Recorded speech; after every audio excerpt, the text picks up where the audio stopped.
Os principais nomes do cenário político passam por aqui. Café com Política. Que recebe hoje aqui nos nossos estúdios a vereadora de Belo Horizonte, Janaína Cardoso, do União Brasil.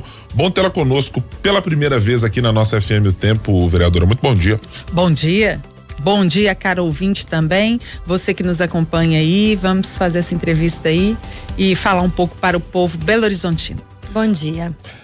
Vereadora, para começar discutindo um pouco, já que é a primeira vez que a senhora está aqui ao vivo conosco na nossa bancada, a sua chegada na Câmara de Vereadores de Belo Horizonte tinha muito a ver com a defesa da pauta sobre animais. Sim. Quais são os avanços que a senhora considera ter podido trazer para a Câmara até agora e quais são as dificuldades desta pauta de prosperar na cidade até o momento?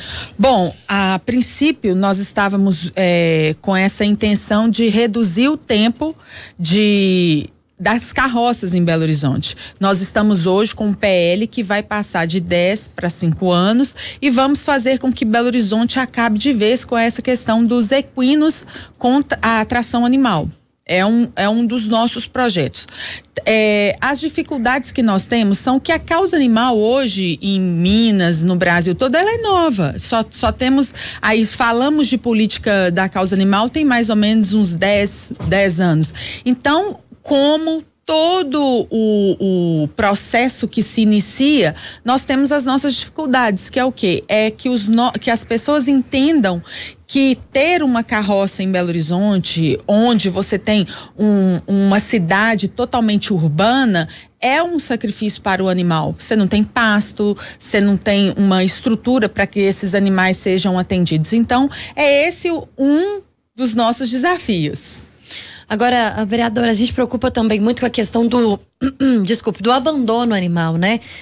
Não é um problema só de Belo Horizonte, infelizmente. Cidades que sofrem com isso.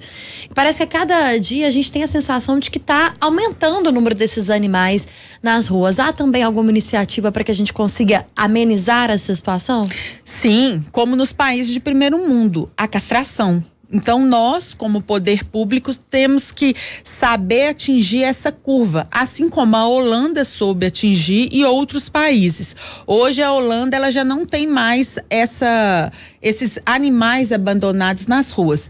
Belo Horizonte, Minas Gerais, infelizmente ainda a gente vê mesmo muitos animais abandonados, porque a gente ainda não conseguiu.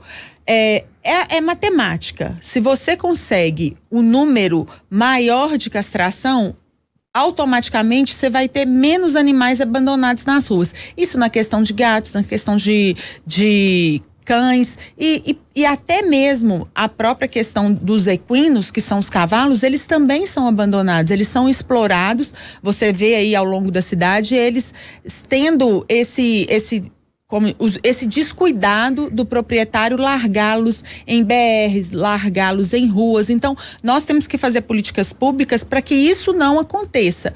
É punição. No seu contato, vereadora, com as pastas especificamente na Prefeitura de Belo Horizonte que tratam desse tema, claro, a Secretaria de Meio Ambiente, por tabela a Secretaria de Governo, onde muitas vezes são traduzidas as demandas, os pedidos dos parlamentares. A avaliação que a senhora faz é de que a Prefeitura de Belo Horizonte consegue atender na agilidade necessária e com as ferramentas necessárias à causa animal ou não?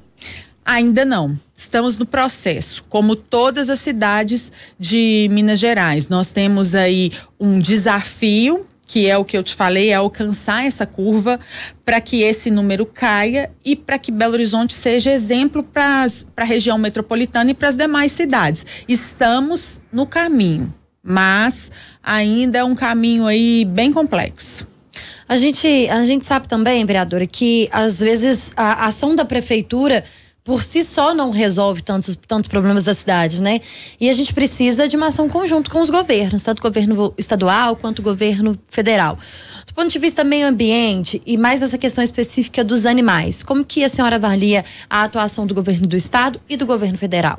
Bom, a nossa representatividade é muito pequena. Então, quando a gente fala de causa animal, ainda a gente tem muitos desafios, até mesmo no meio político, porque entender essa questão da causa animal, gente, cuidar de bicho é cuidar de gente. Você tem zoonoses que são preocupantes. Nós temos hoje a espoliotricose, que está crescendo demais, tanto a nível municipal como a nível estadual. Eu não vejo no estado o investimento pensativo, vamos dizer assim, pensar a espoliotricose, que é uma doença que é manifestada no gato. Então, é um preocupante. A governo federal, eu vejo algumas ações do governo federal, mas muito pequenas ainda. Isso acontece mais a nível municipal, porque o vereador e o prefeito, ele está mais próximo da população que é atingida nessa questão de colônias, que nós temos hoje várias colônias de gatos. Se você for em alguns bairros pontuais em Belo Horizonte, você vai ver um número de gatos gigantesco, e isso vai te assustar, porque nós temos que trabalhar com política de castração efetiva, uma união da vigilância sanitária e uma união também da própria sociedade civil. Eu preciso do protetor, eu preciso que você, como cidadão, possa também nos ajudar. Então, assim, é um desafio muito grande, e é tão engraçado isso, que a nossa causa, ela é uma causa que você tem a maioria sendo mulheres, e hoje eu devo ser uma das primeiras representantes femininas na causa animal. É verdade, vereadora. Eu tô aqui pensando aqui entre os vereadores e outros deputados estaduais que têm essa causa como primária, e acho que a senhora é uma das primeiras vozes femininas que estão nessa disputa. Tem muita gente tratando desse tema, mas está tratando de maneira coordenada, ou seja, os políticos que estão tratando da causa animal fazem isso de maneira coordenada. A Janaína Cardoso conversa com os demais vereadores que têm pautas semelhantes nesse mesmo tema, ou cada um atua num segmento específico da causa animal? Não, nós trabalhamos em conjunto, sim. Inclusive, até mesmo porque uma andorinha sozinha não faz verão. Eu falo sempre essa questão que eu, como mulher, eu me sinto um pouco assim, vamos dizer assim, mais desafiadora. Por quê? Mais desafiada. Por quê? Porque a nossa voz, ela é menos ouvida. As mulheres, elas têm que aprender que política feita com esse lado feminino é uma política mais humana. Eu acredito pelo fato de sermos mães, talvez seja isso. Então, eu sempre tento conversar com os demais vereadores, não só os da causa animal, tento conscientizar até os que são contra nessa questão de acabar com as carroças em Belo Horizonte. Então eu vejo isso como um dificultador, e eu estou aqui para os desafios que a política nos dá, e principalmente por ser mulher. Então, assim, a gente conversa, assim, ontem eu estava no meio ambiente conversando com alguns vereadores da causa, e a gente quer fazer a diferença para Belo Horizonte, todos, né? Eu quero saber agora do ponto de vista da Câmara Municipal na relação com a Prefeitura de Belo Horizonte. Já não é de hoje que a Câmara e a Prefeitura estão, e eu vou usar a expressão aqui, ela não é nem a mais adequada para esse momento, mas estão, assim, em pé de guerra, infelizmente. Verdade. O quanto isso tem prejudicado, se é que prejudica, o trabalho dos vereadores que têm propostas específicas. A briga que se transformou, a presidência Gabriel Azevedo, a prefeitura Fuad Noman, mesmo com a troca de secretário, impacta no dia a dia dos vereadores? Claro que impacta, né? Isso aí é uma questão política, né? A briga, ela não é de vereadores contra a prefeitura, ela é uma briga política, e nós sabemos bem que brigas políticas prejudicam sim a população. Estamos ali, eu sou a presidente, né, da comissão que se levantou para caçar o atual presidente, que é Gabriel Azevedo. Então a gente está tentando fazer com que a Câmara volte a entrar nos trilhos, a trabalhar, e estamos dispostos a fazer isso. E voltar aos trilhos, a trabalhar, seria com a saída do presidente? Olha, eu enxergo que uma candidatura, o Gabriel, ele foi eleito pela maioria dos vereadores, você concorda comigo? Então, essa cassação que se dá ao presidente, ela tem que ser também feita pelos vereadores. Se a maioria dos vereadores acreditarem que para a Câmara entrar nos trilhos é importante sim que casse o Gabriel, faremos isso.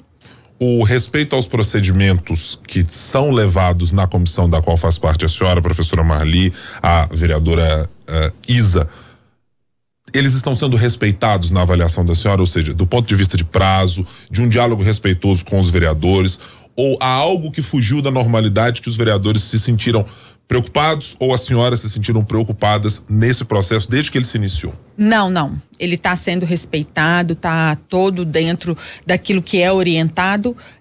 Nós estamos com a orientação da Câmara, estamos fazendo não vai existir nenhum elemento judicial para parar para que isso aconteça. Em que ponto, na sua opinião, vereadora, essa briga política entre prefeitura e Câmara chegou no momento em que de fato precisava fazer com que os outros vereadores entrassem na jogada e chegassem a um nível como este, por exemplo, onde a gente discute hoje a possível cassação do presidente da casa?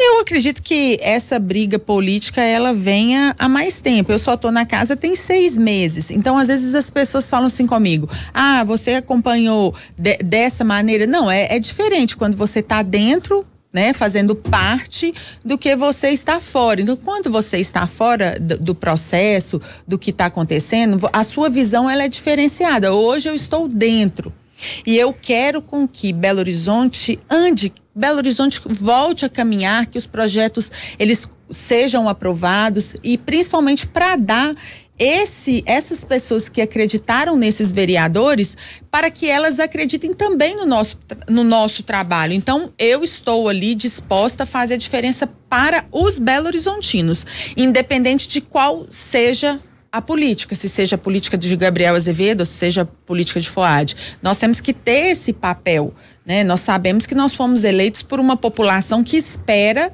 que façamos a diferença. A senhora se considera nesse momento na Câmara uma vereadora que é da base de governo, que é independente ou que é nesse momento oposição à prefeitura? Bom, eu acredito que a política é o ato de construir pontes. Nós estamos passando aí pelo que nós estamos vendo em Israel e tudo, e o que acontece? Se não existe conversa, existe guerra. Então eu hoje acredito que o Foad, ele tenta conversar muito com a Câmara dos Vereadores, ele tenta fazer com que a prefeitura ande, com que as coisas aconteçam e vejo a questão política mesmo, a briga política. Afinal de contas, né, gente, o poder, ele faz com que as pessoas se rebelem. Essa conversa na tentativa do prefeito Foad com a Câmara, acontece do lado de cá também? Acontece do presidente da Câmara para a prefeitura? Hoje o Gabriel levantou a bandeira de paz. Você está vendo um presidente mais calmo, um presidente que se preocupa, né, em conversar, a ter diálogo com os vereadores. Mas eu vejo que existe também uma mágoa aí do prefeito pelas coisas que Gabriel fez ou que Gabriel andou falando. Então, vamos pedir aí para que Belo Horizonte volte a ter paz no modelo, né, no executivo e no legislativo, que isso é bom para a cidade. Com o aproximar-se das eleições de 2024, a senhora acredita de fato que isso pode acontecer ou que a tendência é de os conflitos políticos se acirrarem, pensando no ano de 2024, tanto entre os próprios parlamentares quanto nessa relação entre Câmara e Prefeitura? Eu acredito que deve acontecer isso, né? Mesmo porque ano que vem nós temos um ano que vai ser um ano de eleição. Nós sabemos que Gabriel é um candidato a prefeito, Foad também vem nessa disputa, e isso não é bom para quem é candidato. E se você for pensar, isso faz com que o Belo Horizontino pense assim: olha, vou votar em quem só fica brigando. Então eu acredito que essa paz ela vai reinar. Vamos falar sobre a prefeitura, vereadora. Recentemente, a pesquisa Datatempo revelou aí quais são os pontos mais avaliados pelos belo-horizontinos, tanto positivamente quanto negativamente. E o ponto que para o belo-horizontino é o pior do quesito serviço público é o transporte público da capital. E a gente consegue conversar sobre esse assunto com todos aqueles que chegam aqui ao Café com Política, vereadores de Belo Horizonte, representantes da prefeitura, porque de fato é um assunto muito importante. A senhora vê algum movimento da prefeitura e da Câmara em tentar de fato resolver esse problema que, para quem mora em Belo Horizonte, hoje é avaliado como pior? Sim, a mobilidade urbana de Belo Horizonte, ela está sendo vista tanto pelo Poder Executivo quanto o Poder Legislativo. Nós estamos pensando meios e formas para que o cidadão ele consiga ter um transporte público de qualidade. Mas a mobilidade de Belo Horizonte, ela já vem enfrentando problemas muito graves. Se você for pensar, a linha 2, que é, né, a linha do metrô, que é tão desejada, eu inclusive sou barreirense, né, nascida e criada no Barreiro, então a gente sonha por essa linha, que é a linha 2, agora com a privatização da CBTU, vai sair sim, né? Esse sonho vai se tornar realidade. Então a gente pensa assim, mobilidade urbana, qualidade de serviço de ônibus, não é só qualidade de serviço de ônibus. Nós temos que entender mobilidade urbana, são estudos, então a gente precisa de ter ciclovias que sejam desenvolvidas ao longo da cidade, de um ponto ao outro. Nós temos que ter essa questão de qualidade, sim, de serviço das empresas de ônibus. Isso está sendo cobrado pela Câmara. Hoje você tem um WhatsApp para você fazer as denúncias. Quem nos acompanha aí sabe que na Câmara você pode denunciar se o seu ônibus está sem ar-condicionado, se o seu ônibus está chegando só atrasado, se o seu ônibus está ficando lotado. Então nós estamos pressionando essas empresas de ônibus, mas é um assunto muito novo e grave, que para quem está só há 6 meses na Câmara, eu tenho um pouco de receio de falar, porque essa briga ela já é mais antiga, entre empresa de ônibus, Câmara dos Vereadores e Prefeitura. Nós estamos conversando com a vereadora de Belo Horizonte, Janaína Cardoso, do União Brasil. No Café com Política, hora do bate-pronto. Vereador, agora é aquele momento em que a gente faz perguntas rápidas e respostas na mesma proporção. Combinados? Combinados. Então vamos a elas. Janaína Cardoso, candidata à reeleição em 2024? Sim, você sim. Uma avaliação sobre o prefeito de Belo Horizonte, Fuad Noman. Eu costumo dizer assim que o Fuad, ele é um cara que ele está disposto a fazer a diferença pelo Belo Horizontino, muito calmo, muito centrado. E não tenho o que falar contra esse prefeito como vereadora. Sempre o que eu converso com eles, ele tem tentado atender a cidade, e é um processo, né, gente? A prefeitura, assim como ele também não está lá há tanto tempo, ele, assim como eu, é novo na casa. Uma avaliação sobre o presidente da Câmara, Gabriel Azevedo. Inteligente. É um cara muito inteligente e que eu acredito que precisa amadurecer mais. Janaína Cardoso é bolsonarista, lulista ou não apoia nenhum dos dois? Nenhum dos dois. Janaína Cardoso, vereadora da capital mineira pela União Brasil. Muito obrigado por estar conosco. Sou Janaína Cardoso, tá? Não sou Lula nem Bolsonaro, Janaína Cardoso. Janaína Cardoso. Volte em outras oportunidades para conversar conosco. Obrigada e um prazer estar aqui, tá? Vocês são, assim, ouvidos aí por todos os belo-horizontinos. Sempre os vejo nas redes sociais e acompanho. Vocês estão de parabéns. Esse jornalismo sério é que o belo-horizontino precisa. E a senhora volte sempre aqui, viu? Janaína Cardoso, vereadora. Vereadora? Volte sempre, porque esse espaço está aberto para você sempre que precisar. Os principais nomes do cenário político passam por aqui. Café com Política.